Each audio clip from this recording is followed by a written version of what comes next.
ایک سیرت کے واقعے سے آپ کو یہ سنا دوں، اور یہ سیرت کا واقعہ بھی حضور پر وحی کے آغاز سے قبل کا ہے، ابھی آغاز وحی نہیں ہوا تھا۔ آپ کو معلوم ہے 25 برس آپ کی عمر تھی جب آپ کی شادی ہوئی ہے حضرت خدیجہ الکبریٰ رضی اللہ تعالی عنہا سے،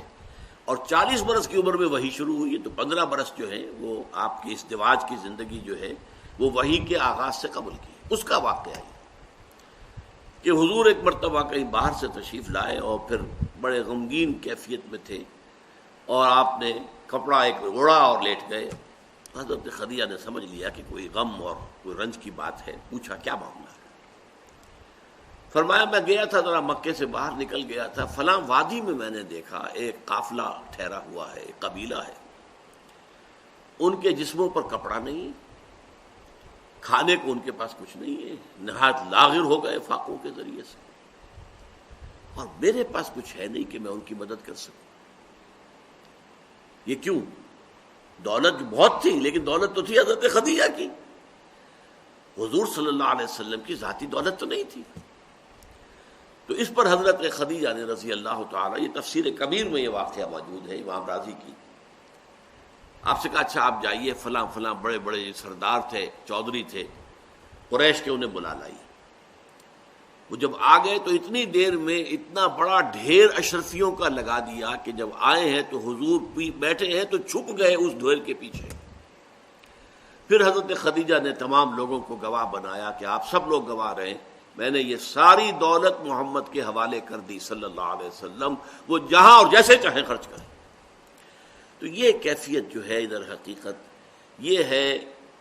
خدمت خلق کا یونیورسل تصور، عمومی تصور جو پوری دنیا میں ہے، جو بیسک ہیومن ویلیوز میں سے ہے، اور یہ تصور وہ ہے کہ جو حضور پر وحی سے پہلے پورا کا پورا موجود تھا آپ کی شخصیت میں، آپ کی سیرت میں۔ ابھی وحی نہیں آئی ہے لیکن یہ چیزیں موجود تھیں، اس لیے کہ واقعہ نوٹ کیجئے کہ جب پہلی وحی آئی ہے اور حضور سراسیمہ ہو گئے ہیں، فرشتے سے جو ملاقات ہوئی غار حرا میں، ایک نیا ایکسپیرینس تھا، نیا ایکسپیرینس بالکل، تو بڑی طبیعت کے اندر جو ہے وہ ایک دہشت کی سی کیفیت تھی۔ تو سیرت کی کتابوں میں آتا ہے جب آپ آئے ہیں تو آپ پر لرزہ طاری تھا، اور آپ نے کہا زملونی زملونی، مجھے کمبل اڑھا دو، لیٹ گئے، آپ کو بخار ہو گیا، اور آپ نے کہا خشیت علی نفسی، مجھے تو اپنی جان کا اندیشہ ہے، یہ کیا میرے ساتھ واقعات پیش آنے شروع ہوئے ہیں، مجھے اندیشہ ہے کہ میں ہلاک نہ ہو جاؤں۔ اس پر حضرت خدیجہ نے فرمایا، عرض کیا اللہ آپ کو ضائع نہیں کرے گا، آپ تو یتیموں کی سرپرستی کرتے ہیں، بیواؤں کی خبرگیری کرتے ہیں، مسافروں کی مہمان نوازی کرتے ہیں، بھوکوں کو کھانا کھلاتے ہیں، آپ میں تو یہ اوصاف موجود ہیں، اللہ تعالیٰ کبھی آپ کو ہرگز ضائع نہیں کرے۔ یہی بات حضرت ابوبکر صدیق کے بارے میں آتی ہے۔ جب حضرت ابوبکر صدیق رضی اللہ تعالیٰ عنہ جب انتہائی مخالفت ہو رہی تھی اور قریش جو ہے وہ کھلم کھلا مسلمانوں کو نماز نہیں پڑھنے دیتے تھے، تو انہوں نے کہا اچھا میں ہجرت کرتا ہوں، میں بھی جاتا ہوں حبشہ کی طرف جہاں اور لوگ چلے گئے۔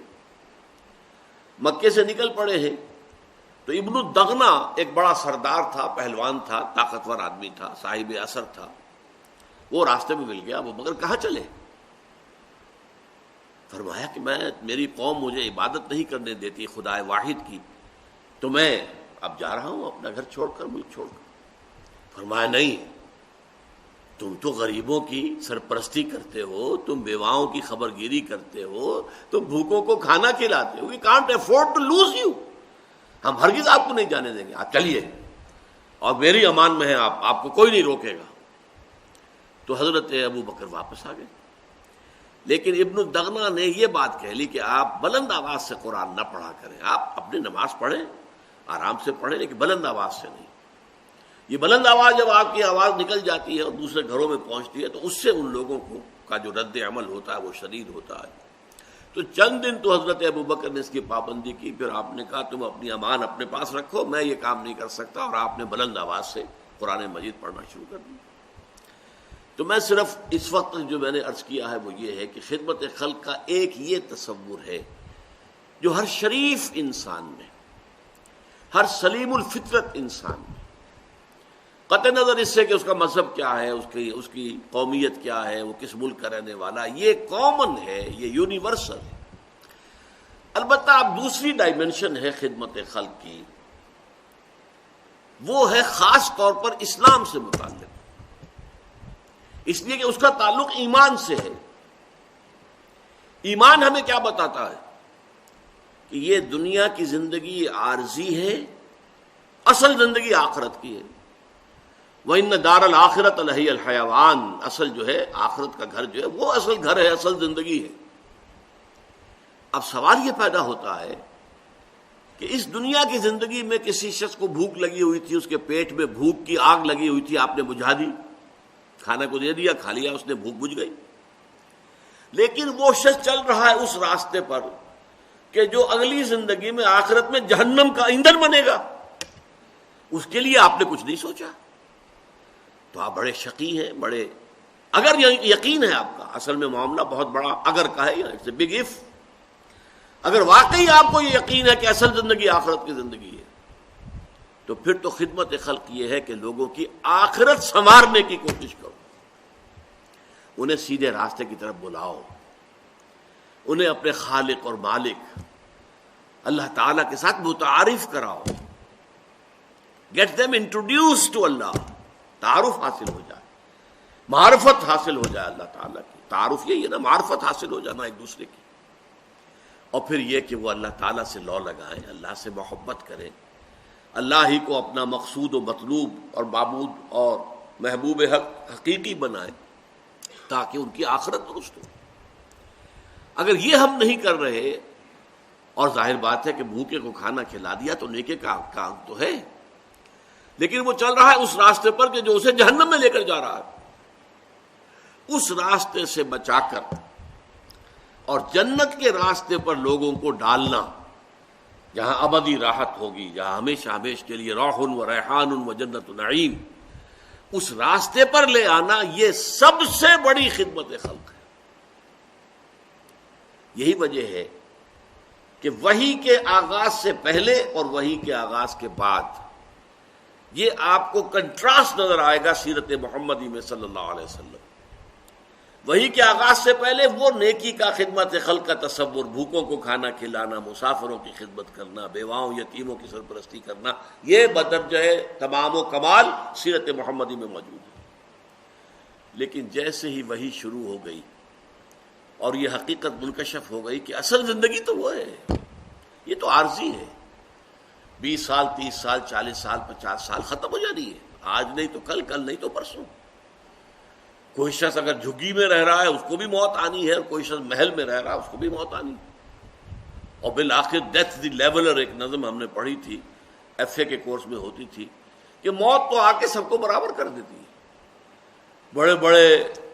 محلوں میں رہنے والے اور بڑے جو ہے گدیلوں پر سونے والے اور مخملی جو ہیں ان کے سارے لباس اور یہ، لیکن یہ کہ بہرحال پھر انہیں مٹی میں مل کر مٹی ہونا ہے۔ اور غریب آدمی جو ہے، جو چاہے کہیں فٹ پاتھ پر سو کر رات گزارتا ہو یا کسی جھگی میں رہتا ہو، وہ بھی موت کے بعد وہ بھی مٹی میں مل کر مٹی ہو جائے گا۔ تو ڈیتھ دی لیولر، یہ موت جو ہے وہ آ کر انسان کی اونچ نیچ کو ختم کر کے لیول کر دیتی ہے۔ لیکن اس کے بعد کیا ہوگا؟ بل تؤثرون الحیات الدنیا، قرآن مجید کہتا ہے کہ تمہارا جو اصل مرض ہے، تمہاری جو اصل بیماری ہے وہ کیا ہے؟ تم دنیا کی زندگی کو ترجیح دیتے ہو، پسند کرتے ہو۔ والآخرۃ خیر وابقیٰ، جبکہ آخرت کی زندگی جو ہے وہ بہت بہتر ہے اور باقی رہنے والی ہے، یہ ختم ہونے والی وہ باقی رہنے والی۔ تو ظاہر بات ہے کہ فائنائٹ اور انفائنائٹ کے درمیان کوئی ریشیو پروپورشن ممکن ہی نہیں، وہ انفائنائٹ ہے۔ خالدین فیہا ابدا، ہمیشہ ہمیشہ کے لیے۔ اس زندگی کو سنوارنا، اس زندگی کو بہتر بنانے کی کوشش کرنا، یہ سب سے بڑی خدمت خلق ہے۔ لیکن جیسا کہ میں نے عرض کیا، اس کا تعلق ایمان کے ساتھ ہے۔ اگر آپ کو یقین ہے کہ اصل زندگی آخرت کی زندگی ہے، جیسے سورہ عنکبوت میں فرمایا وَإِنَّ الدَّارَ الْآخِرَةَ لَهِيَ الْحَيَوَانُ لَوْ كَانُوا يَعْلَمُونَ، اصل میں تو آخرت کا گھر جو ہے وہ اصل زندگی ہے، کاش کہ انہیں معلوم